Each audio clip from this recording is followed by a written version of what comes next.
भागलपुर में होली के दौरान पिछले 48 घंटों में भागलपुर जिले के अलग अलग जगहों में 17 लोगों की संदिग्ध हालत में मौत हो जाने से पूरा प्रशासनिक महकमा सवाल के घेरे में आ गया है। सवाल है, आखिर बिहार में जहरीली शराब आ कैसे रही है? वहीं दूसरी ओर बांका में 12, मधेपुरा में 3 और सिवान में भी 2 लोगों की जान इसी तरह चली गई।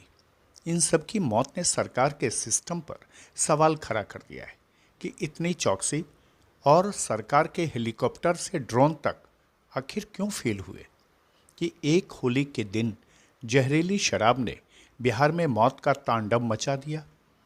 इस शराब से मौत से पहले सबको पेट दर्द, उल्टी और उसके बाद सांस लेने में परेशानी और फिर सिर चकराने लगना और जब तक अस्पताल तक मरीज पहुंचता उससे पहले मौत। जब परिजन शराब पीने की बात कह रहे थे तो प्रशासन क्यों इस ट्रेजेडी को छुपाने में लगी था?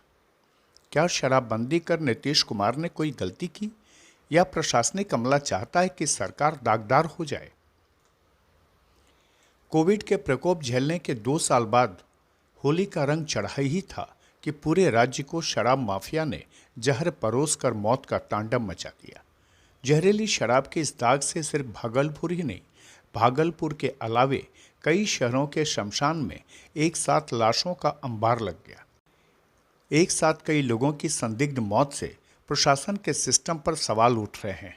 पूरे राज्य में सरेआम चर्चा है कि जहरीली शराब पीने से मौतें हो रही हैं। भागलपुर के डीएम सुब्रत सेन और एसएसपी बाबूराम पूरी घटना के बाद अलर्ट पर हैं। लेकिन एक बात है कि शराब पीने वाला शराब ही नहीं पीता, मां की खुशी, पत्नी का सुकून, बच्चों के सपने और पिता की प्रतिष्ठा को भी पी जाता है। भागलपुर के बरारी शमशान घाट पर जलती लाश की ढेर कोविड काल की याद दिला रहा है। अब सवाल उठता है कि जब पूरे बिहार में शराबबंदी है तो फिर बिहार के हर जिले में शराब आता कहाँ से है? वो भी जहरीली शराब, जिस शराब को पीने के बाद लोगों की मौतें हो रही हैं। पूरे बिहार में शराबबंदी के बावजूद लोग शराब पीते क्यों हैं? इस सवाल पर सोचने की बात है, समझने की जरूरत है कि आखिर बिहार में ऐसा क्यों जरूरत है लोगों को कि लोग जहरीली शराब भी पी रहे हैं। पटना में जब जहरीली शराब बनाने वालों को पकड़ा गया तब ये पता चला कि जहरीली शराब बनाने वाले स्प्रिट में दवाइयाँ मिलाकर बड़े कंपनियों के फेमस ब्रांड के लेबल चिपकाकर उसे बेच रहे हैं।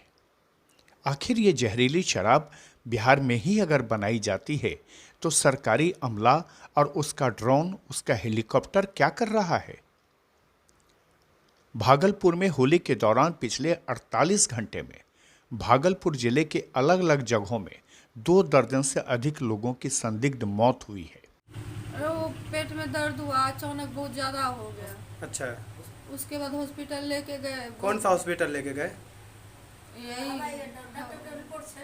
है ना? अच्छा ठीक है, कौन भागलपुर ले गए थे? हाँ, भागलपुर। अच्छा, वहाँ डॉक्टर देख के ही बोला कि नॉर्मल हो गया है ये। अच्छा, उसके बाद वो ट्रीटमेंट चालू किए, उसके बाद पता नहीं, फिर बोला कि मतलब लेके आने के क्रम में ही जो मौत हो गया। अब भाई जो है ना, इसका दामाद है मुन्ना चौधरी जो है, इसका दामाद हमरा बेटी 2 साल 3 साल हमरा बेटी माही साहब एकदम हमरे रहे रे इंदा पप्पा कल के तोरा कोतिया ले आ बेचैच बेटा जो घर रही तोरा गरम दरी फसाए देतो आयु आई थी नहीं हो पर सुइया फसाए ले हमरा बेटी मां से कल के पप्पन की जो घर अपनो कोतिया ले आ दरी फसाए देतो इना बोलन तो हमरा पर मिला देबी बेटी जो हमरा बेटी नहीं करे जवान नौकरी जाए मकना बियाह शादी करबे भी जो ये हो रहा है कि शराब पी पी के नौजवान लोग मर रहे हैं, ये ताज्जुब की बात है और हैरत की बात है कि हमने कभी नहीं देखा। जी, आपने बोला तो हम उसको ओपन करके बता रहे हैं आपको। और अभी देखा जाए तो यहाँ लाशें ही लाशें बिछी हुई है और इस दहलीज पर भागलपुर चल रहा है। कभी उम्मीद नहीं किए थे हम लोग कि ऐसा होगा। कितने लोगों की मरने की जानकारी है? अभी तक में जानकारी लगभग 100 पूर चुका है, भागलपुर की संख्या, पूरे भागलपुर जोन की। पूरा प्रशासन सवालों के घेरे में है। सवाल है, आखिर बिहार में जहरीली शराब कैसे आ रही है? वहीं दूसरी ओर भागलपुर में 17 लोगों की मौत हुई है, बांका में 12 लोगों की, मधेपुरा में 3 लोगों की, सिवान में 2 लोगों की और भी कई जगह हैं जहां लोगों की मौत हुई है, लेकिन पुलिसिया कार्रवाई के डर से लोग छुपा रहे हैं। आज की डेट में जो स्थिति है, 2 परिवार के 2 सदस्य जिनकी मृत्यु हुई है, पहले वो भी नहीं पोस्टमार्टम कराना चाह रहे थे, फिर उन्होंने इच्छा जाहिर की तो हम लोगों ने पोस्टमार्टम करा दिया। उसके बाद जो 2 व्यक्ति, उनके परिवार जिन्होंने सीधा मना कर दिया कि हार्ट अटैक या किसी और बीमारी से। एक जो है वो इलाजरत हैं, जो इलाजरत हैं उन्होंने अभी तक कोई बयान नहीं दिया है, अपना जो फर्द बयान बताया। उनके पिता का कहना है कि उनको नहीं पता है, ये जब बीमार होकर के आए तो उसके बाद हमने इनको मायागंज अस्पताल में, लेकिन हम लोग यहीं पर जो है चैप्टर क्लोज नहीं कर रहे हैं। लोग का इन्वेस्टिगेशन प्रॉपर तरीके से चल रहा है, चलेगा। है वो तो खुद बोल रहा है कि शराब पिए थे हम। अगर इस तरह की कोई सूचना आएगी कि उन्होंने शराब पी है और इस कारण से वो बीमार पड़े हैं, तो जैसा मैंने आपको बताया कि उनके पिता से बात हुई है, डॉक्टर की सलाह पे ही हम लोग बात करते हैं। ऐसी सूचना मेरे पास नहीं है, ठीक है। इस तरह के सेंसिटिव मैटर में किसी सूचना को वेरीफाई करके ही हम लोग उसको पब्लिक डोमेन में लाएं, ऐसा मेरा सब लोगों से आग्रह होगा। तो इसमें इस चीज़ का ध्यान रखिएगा। जैसा एसडीओ एसडीपीओ ने रिपोर्ट में दिया है कि उनके पिता से बात हुई है, लेकिन अभी तक फर्द बयान और इस तरह जो आगे की कार्रवाई, जो पुलिस की कार्रवाई होती है, वो दर्ज नहीं हुआ है। और अगर इस तरह की बात आएगी तो बिल्कुल वो रिपोर्ट में आएगा और उस हिसाब से जो आगे की कार्रवाई है वो भी हम लोग करेंगे। तो जहाँ पे घटना घटी है साहबगंज में, वहाँ पे बताया जा रहा था ग्रामीणों के द्वारा कि कुछ चौधरी परिवार हैं जो इस तरह का काम करते हैं, शराब का व्यवसाय करते हैं। तो वहाँ जांच में पाया गया कि पहले भी उनके यहाँ छापामारी हुई है, पहले भी ये लोग जेल गए हैं, जिनको पूछताछ के लिए लाया गया है। और इसके बाद पूछताछ के बाद आगे जो साक्ष्य आएगा या जो आगे जानकारी मिलेगी उसके आधार पे आगे ही कार्रवाई की जाएगी। कोई कार्रवाई है, गौरव नाम का लड़का है, उसने कहा कि 13 मार्च को जो है 3 थानों को उसने सूचना दी थी कि यहाँ पर शराब आई हुई है, उसके बाद भी कोई कार्रवाई नहीं की गई, थाना एक दूसरे पर फेंकते रहे। इसको लेकर किस तरह ये हम लोग इसकी जांच कराएंगे और अगर एविडेंस पाया जाएगा उसके हिसाब से निर्णय लिया जाएगा।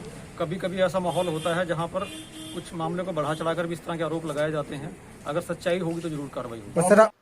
बहरहाल बिहार में जहरीली शराब कांड ने एक बार फिर सरकार के फेस पर दाग लगा दिया है।